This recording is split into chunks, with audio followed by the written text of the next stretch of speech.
In this video, we will see how to create a summary from a data table using the Consolidate tool in Microsoft Excel. What you see here is a points table from Rio Olympics 2016. Points earned by different countries for different events of the athletics section is listed here. Now to find the total points earned by each country, select a cell outside this data table, go to the Data tab. In the Data Tools group, click on Consolidate. See the dialog called Consolidate is activated. First variable is function. There are different functions listed here: sum, count, average, max, min, product, etc. In this case, we are looking for the total points earned by each country. For that, select sum.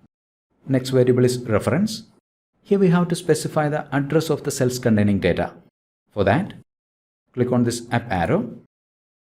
Select the cells containing data.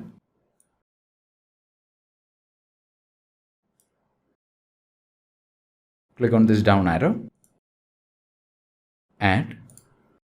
Use labels in top row, left column. When I click OK, we have the total number of points earned by each country. Let's cross-check some of these results. USA 20 points. Right click on any of the cells containing the text USA. Filter. Filter by selected cells value. Total is 20. A few more methods for creating summaries from data tables will be explained in a future video. Until then, thank you for watching and wish you a great day.